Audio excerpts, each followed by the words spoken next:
Hello, this is Laura Dovalo, and I'm super excited to share my first interactive card, or actually two cards, here on the My Favorite Things YouTube channel. I thought it would be fun to show another way of using the versatile Dynamics Peek-a-Boo Wheel Die. When we rotate the disc, the cute owl from the Forever and Owlways stamp set flies over to the other branch. The brown male bird is definitely trying to impress the grey female bird with his amazing flying skills. The fun sentiment, "You make me wing flapping happy," is perfect for this card. This is a very easy interactive card to make. I'm just using two tiny magnets. One of them is attached to the back of the owl, and the corresponding one is attached to the rotating disc. If you don't have any magnets, you could use one of the dynamic circle spinner channels, or you could even get away with using the roundest die from the new leaping slider channels to create a path for the owl, like I did in the other version of the card. Using magnets allows us to create a more elaborate gradient background, since we're not cutting holes into our panel. I used 4 tones of Distress Oxide ink to blend this one, and now I just need to die cut first the semicircular notch, and after that the faux stitched border, for which I'm using the largest die from the Dynamics A2 Stitched Rectangle STAX Set 1. The center of my wheel is going to be 2 1/4 of an inch from the left border of the panel, so I'm placing the notch die a little bit off center. I've already colored and die cut my elements and applied some glossy accents to the eyes and beaks of the birds. I even gave the female some cute eyelashes.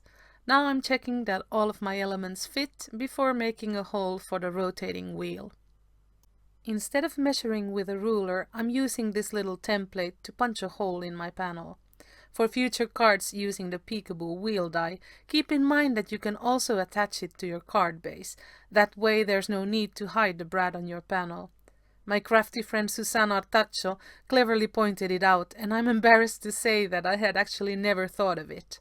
But for this card we definitely need the wheel to be as close as possible to the panel.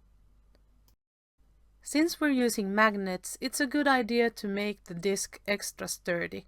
So I'm layering 2 of the wheels that I die cut out of the My Favorite Things smooth white 110-pound cardstock with strong double-sided tape. I'm using a pencil to draw some lines on my card base where I want to stamp the word turn from the interactive labels stamp set. Next I'm attaching the disc to the panel so that I also can stamp a little arrow on it.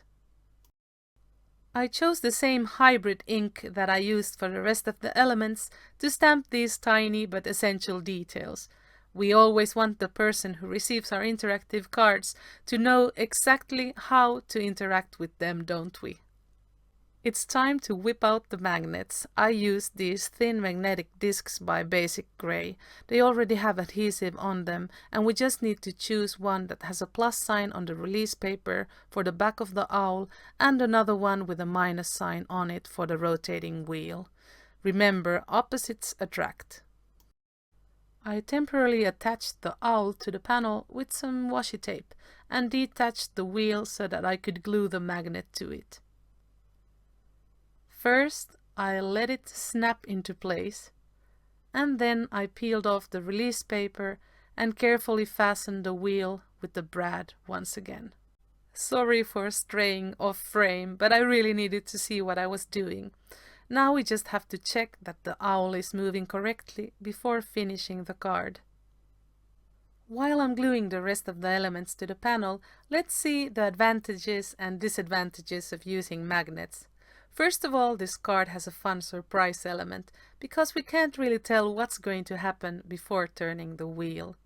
As you've seen, it's also quite easy to make, if you have the correct supplies, of course.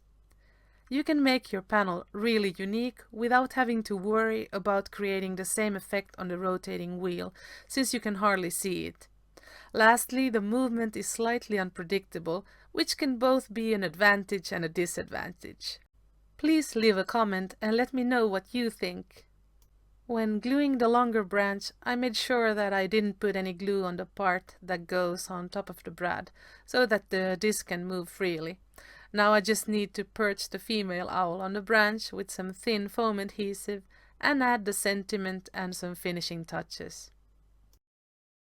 But first I'm going to cut the pieces that are hanging off the panel, except for the little leaf, which looks awesome to me.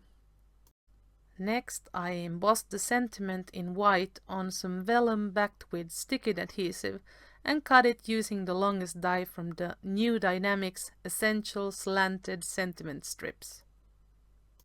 It's time to attach our card panel to the card base with some foam adhesive, making sure that the wheel can rotate freely. I forgot to mention earlier that it measures 5 7/8 of an inch by 9 1/4, and I scored it at 4 5/8. As a finishing touch, I added some stars that I cut with dies from the Forever and Owlways set from a leftover strip of the inked background. I covered them with Glossy Accents before adding them to my panel.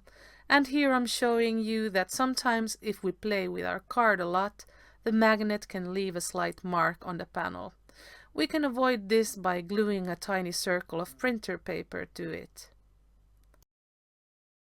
Before I say goodbye, let's have a quick look at the second version of the card.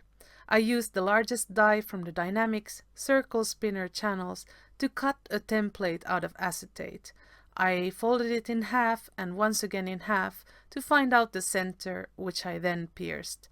Now I've loosely attached it to my card panel with a brad, and I'm rotating it to find the perfect placement for the die. Once I've found it, I attach the template to the panel with some tape and insert the die in its place. Now I can use the same strips of tape to attach the die and carefully remove the template. It's easier to do if you cut a slit into it. Since the channel is a little bit too long, I need to do some partial die cutting to make it shorter. Here I'm just checking and marking the spot where I should place my cutting plate before running my panel through the die cutting machine. Now I just need to finish the cut with a craft knife. The branch will hide it and it'll look perfect. After that, the process is almost the same. We attach the wheel to the card panel with a brad and glue the flying owl to the wheel, either with some foam tape or using the awesome soap-shaped slider elements.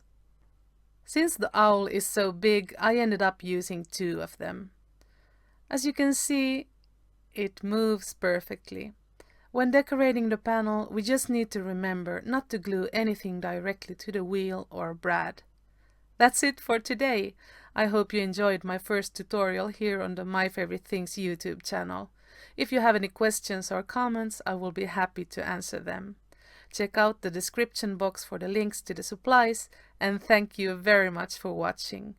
I'll be back next month with another interactive card tutorial.